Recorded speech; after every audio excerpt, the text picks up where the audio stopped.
अस्सलाम वालेकुम, मैं हूं नाज़मा ख़ान और आप देख रहे हैं मेरा यूट्यूब चैनल। नाज़रीन, एक केस आपके सामने शेयर करूंगी। एक ऐसा वाक़या, एक ऐसी वारदात जो कि हमारे माशरे में बड़ी आम होती चली जा रही है। और इसका फ़ैसला जो है आप कमेंट सेक्शन में वैसा ज़रूर शेयर कीजिएगा कि इसका जो है मकसद, या आप ये कह सकते हैं कि इसका रीज़न क्या है। मेरे साथ कमेंट सेक्शन में ज़रूर शेयर कीजिएगा। नाज़रीन, पुलिस को इत्तला मिलती है कि एक घर से 22 दिन के बाद एक लड़की की शादी होती है और उसके 22 दिन के बाद वो लड़की जो है पंखे के साथ लटकी हुई पाई जाती है।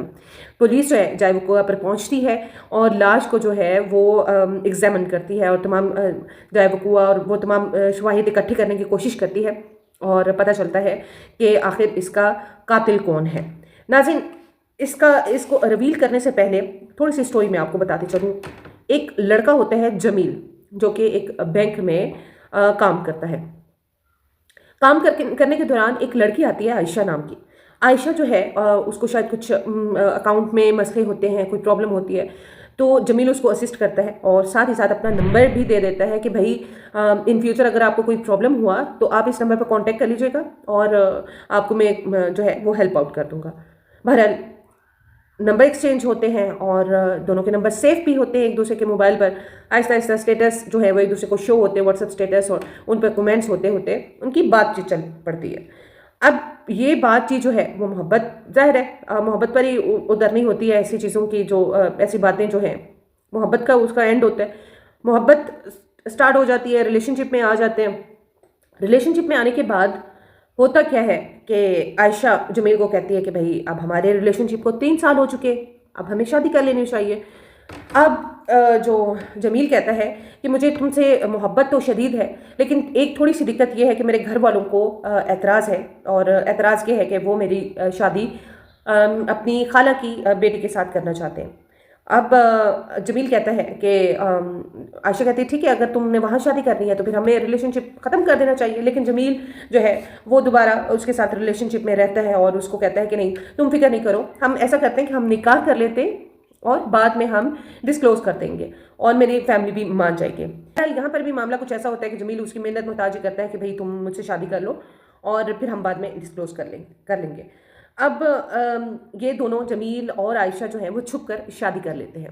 शादी करने के बाद काफ़ी अरसे तक वो इसको जो है खामोशी रहती है और आपस में मिलते जुलते रहते हैं। कोई मसला नहीं होता। लेकिन कुछ अरसे बाद आयशा की जब घर वाले शादी करना चाहते हैं तो वो अपनी फैमिली को बता देती है कि मैंने ऑलरेडी जो है वो शादी कर रखी है, निकाह कर रखा है। अब फैमिली वाले उसको ज़ाहिर है लान तान तो करते हैं, लेकिन उनके पास कोई और हल नहीं होता और वो फिर उसको कहते हैं कि भाई ठीक है, जिस लड़की के साथ तुमने निकाह किया है उसे कहो कि बाइसे तौर पर तुम्हें जा आकर ले जाए। यहाँ पर ट्विस्ट ये आता है कि अब जो जमील है वो उसको पता नहीं अंदर ही अंदर कुछ ऐसी चीज़ें चल रही होती हैं कि वो रिजिस्ट करता है। वो ये शो करता है कि नहीं, अभी मामला को जूँ का तू रहने दो, हम बाद में देखेंगे इसको, अभी जैसा से मामला चल रहे हैं उसी तरह से चलने दो। लेकिन आयशा जो है वो बार बार उसको इसरार करती है कि नहीं, जब तुमने निकाह किया, मैंने अपनी फैमिली को रजामंद कर लिया, तो तुम्हें मुझे लेकर जाने में कोई दिक्कत नहीं होनी चाहिए। मामलात आगे चलते हैं और इनकी आपस में लड़ाई शुरू हो जाती है और जमील जो है और उसको एंड में जाहिर है निकाह किया हुआ होता है, वो ये कहता है कि चलो मैं तुम्हें ऐसा करता हूँ कि मैं तुम्हें अलग मकान लेकर दे, बल्कि ये अलग मकान लेने से पहले मैं ऐसा करता हूँ कि मैं तुम्हें ये मामला चल ही रहे होते हैं। सॉरी, थोड़ा सा बीच में आपको बताती चलूँ। ये मामला चल रहे होते हैं कि आयशा को पता चलता है कि उसकी जो खालाजाद जो कज़न है उसके साथ उसका सिर्फ रिश्ता नहीं मांगा जा रहा था, बल्कि उसके साथ ऑलरेडी उसकी शादी हो चुकी है और शादी करने के बाद उसके यहाँ एक अदद बेटी भी है और ये शादी जो है इनके रिलेशनशिप से बहुत पहले की हुई हुई है।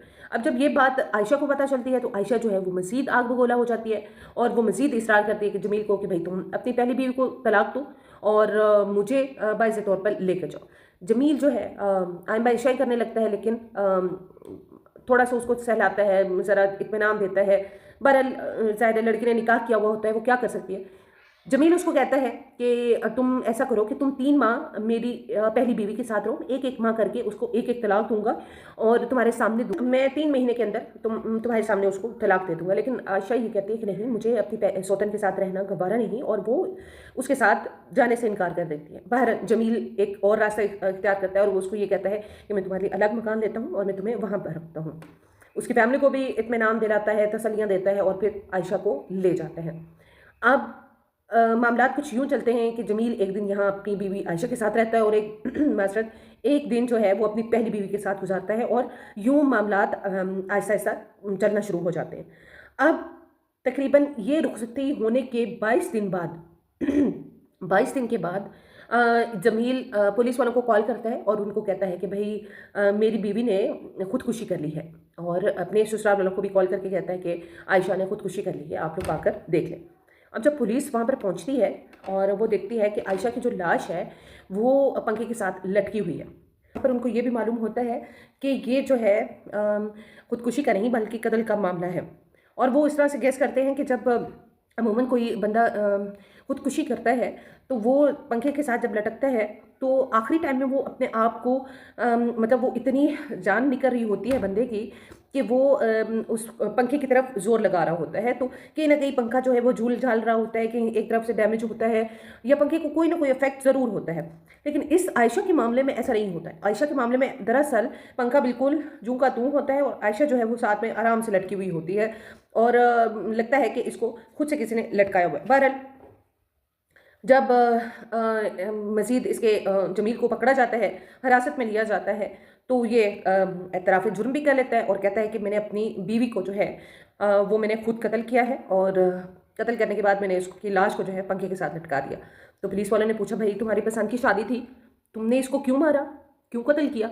उसने कहा कि भाई इसको जब जिस दिन से ये पता चला था कि मैंने पहले भी एक ऑलरेडी एक शादी की हुई है, तो इसने मेरा जीना दोभर कर रखा था और ये मुझे बार बार इंसिस्ट कर रही थी कि मैं अपनी पहली बीवी को तलाक दूँ। अब उसको पता था कि मैंने अपनी पहली बीवी को तलाक तो देनी नहीं, इसलिए वो मुझे मेंटली टॉर्चर करती थी और बार बार मुझे इसरार करती थी कि मैं उसको उसकी पहली बीवी को मैं तलाक दूँ। अब यहाँ पर मामला ज़ाहिर है वो कानून की हिरासत में है और उसको उसके किए की सज़ा मिलेगी, लेकिन यहाँ कहने का मकसद ये है, सोचने की बात है कि उसकी पहली बीवी और पहली बीवी से बच्ची का जो है वो क्या कसूर है। इस पूरे मामले में जो है वो उनका कोई अमल दखल नहीं होता। इस तरह की जो पींगे बढ़ाने वाले जो मर्द होते हैं वो पींगे तो बड़ी मज़े से बढ़ा लेते हैं और वो बड़े मतलब दावे करते हैं कि भाई हम अपनी दूसरी बीवी को भी रख लेंगे, इंसाफ करेंगे, ये करेंगे। तो जब आपके पास इतना स्टेमिना नहीं है तो आप दूसरे की बच्ची को घर में लाकर इस तरह से मत खराब करें। और अगर उसको मौत के दहाने पर लेकर आना है तो बेहतर है कि उसको उसकी ज़िंदगी में उसके हाल पर छोड़ दिया जाए, ताकि वो जिस तरह से मर्जी ज़िंदगी गुजारे। आप अपने वक्ती आसाइश और आराम के लिए आप किसी की ज़िंदगी तो ना ख़राब करें ना। अब जमील जो है वो सलाखों के पीछे है, आयशा ज़मीन के नीचे है, और आयशा जो है उसको जो है ज़ाहिर है उसके साथ भी धोखा इस तरह से हुआ कि उसको नहीं पता था कि जमील ऑलरेडी शादीशुदा है। हमारे माशरे में दिन ब दिन बढ़ते हुए ऐसे जो रुझानात हैं, छुप के शादी करना और इस तरह से मोहब्बतें बढ़ाना, पींगे बढ़ाना और मोहब्बत के नाम पर एक दूसरे को दगाबाजी और धोखा देना, ये बहुत आम होता चला जा रहा है। लेकिन इन लोगों को नहीं मालूम कि ये जो वक्ती जो जज्बे होते हैं ये आपको या किसी दूसरे शख्स को या तो सलाखों के पीछे लेकर चले जाते हैं या फिर ज़मीन के कई गज नीचे ले जाते हैं, जहाँ पर वो फिर उसके पास पछतावे के अलावा कुछ नहीं होता। अपनी दुआओं में याद रखिएगा और कमेंट सेक्शन में अपनी राय का इजहार ज़रूर कीजिएगा। हमारी हौसला अफजाई होती है, और अपना बहुत सा ख्याल रखिएगा। अल्लाह हाफिज़।